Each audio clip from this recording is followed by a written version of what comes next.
Praise the lord. ప్రియమైన సహోదరులందరికీ mirror of Christ తరపు నుంచి శుభాలు. ప్రియమైనటువంటి వారులారా, మీరంతా బాగున్నారని, అలాగే ప్రతిరోజు డైలీ వాగ్దానం మిమ్మల్ని ఎంతగానో ఆదరిస్తుంది, బలపరుస్తుంది, ఆత్మీయంగా నడిపిస్తుంది అని నమ్ముతున్నాం. ఎందుకంటే మీరు తెలియపరిచే సాక్ష్యాలను బట్టి దేవుని సన్నిధిలో మా ప్రయాసము వ్యర్థం కాలేదని ఈ యొక్క పరిచర్యలో ముందుకు కొనసాగుతూ ఉన్నాం. డైలీ వాగ్దానము ద్వారా మేము బలపడుతూ ఉన్నాం. మా జీవితాలు ఆశీర్వాదకరంగా ఉన్నాయి. రక్షణ మేము పొందుకోవడానికి ఈ వాక్యము ఆధారమైంది అని అనేకులు చెబుతున్న సాక్ష్యాలను బట్టి సంతోషిస్తూ ఉన్నానండి. వింటున్నారు కదా, ఈ పరిచర్య బహుభారం కలిగి ఉన్నదండి.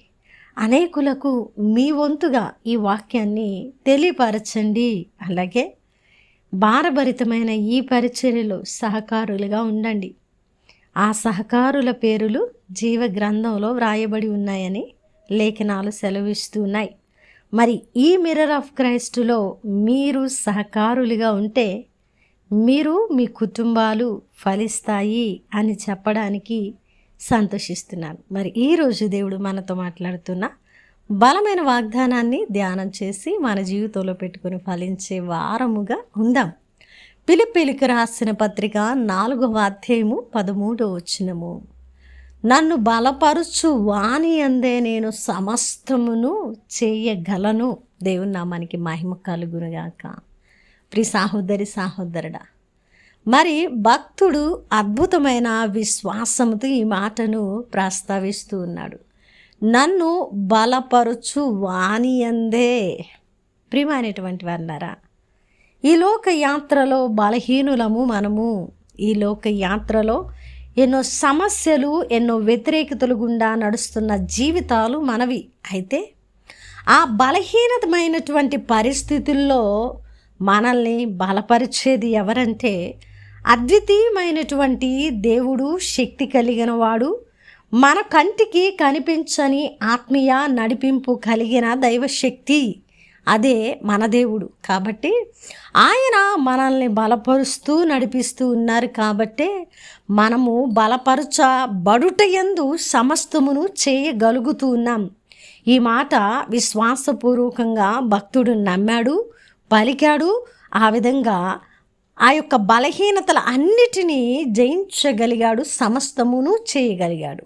ఈరోజు మనము కూడా మన వ్యతిరేక, బంధకపు, చిక్కులు వంటి ఈ పరిస్థితుల్లో మనము పడిపోక, జారిపోక, బలహీనపరచబడిన ప్రతి సమయమందు ఈ వాగ్దానమును జ్ఞాపకం చేసుకొని, అవును కదా, నన్ను బలపరిచే నా దేవుడు నాతో ఉండగా నేనెందుకు దిగులు పడాలి అని ఒక భరోసాతో, ఒక నిరీక్షణతో మనము కూడా ఈ మాటను పలికే వారంగా ఉందాం. ఎప్పుడైతే ఈ మాటను ఉచ్చరిస్తామో, నమ్ముతామో, విశ్వాసం ఉంచుతామో, ఖచ్చితంగా మన బలహీనత యందు మనల్ని దేవుడు బలపరిచి సమస్తమును చేయగలిగిన సామర్థ్యమును అనుగ్రహిస్తాడు. దేవుని నామానికి మహిమ కలుగునుగాక. ఆమేన్. నేను కూడా నా మట్టుకు ఈ మాటనే చెప్పగలను. నన్ను బలపరుచు వాని అందే నేను సమస్తమును చేస్తూ ఈ పరిచర్య కొనసాగిస్తూ ఉన్నాను. నా ఒంటరితనంలో, ఈ యొక్క ప్రయాసంలో నా సమస్త విజయానికి కారణం నా దేవుడు నన్ను బలపరుస్తున్న విధానము మాత్రమే. కాబట్టి ప్రియ సహోదరుడా, మనము బలపరిచే దేవుని యందు బలము పొందుకోవడానికి ఇష్టపడదాం. ఇష్టపడినప్పుడు మనము సమస్తమును చేయగలుగుతాం. అద్భుతమైన వాక్కు ద్వారా బలపరచబడ్డారని వినవాక్యము ఫలింపు కొరకు ప్రార్థన. పరిశుద్ధుడా, ప్రేమ కలిగిన తండ్రి, మీ బంగారు పాదాలు కొందనాలు, స్తుతులు, స్తోత్రాలయ్యా. ఈరోజు అద్భుతమైన బలమైన వాక్కు చేత మాతో మాట్లాడి మా బలహీనత యందు బలమును దయచేసి సమస్తాన్ని చేయగలిగిన సామర్థ్యాన్ని మాకు అనుగ్రహించినందుకు వందనాలు. ఎవరైతే వాగ్దాన్ని నమ్మి విశ్వసించి అవును నా దేవుడు నాకు సామర్థ్యాన్ని ఇచ్చాడని సమస్తము చేయడానికి ఎవరైతే ప్రభా ముందడుగు వేస్తున్నారో వారి పట్ల ఈ వాగ్దానాన్ని నెరవేర్చండి. ఈ పరిచర్యకు సహకరించే ప్రతి కుటుంబాన్ని దీవించి ఆశీర్వదించమని ఈ ప్రార్థన నజరుడైన యేసుక్రీస్తు నామమున సమర్పించి అడిగి వేడుకుంటున్నాము తండ్రి, ఆమేన్. ప్రియమైన దేవుని బిడ్డలారా, మర్చిపోకండి, విన్నవాక్యాన్ని షేర్ చేయండి, సహకరించండి. టీవీ పరిచర్య బహుభారం కలిగి ఉన్నది. ఒక్క టీవీ ప్రోగ్రాం స్పాన్సర్ చేయడానికి ముందుకు రండి.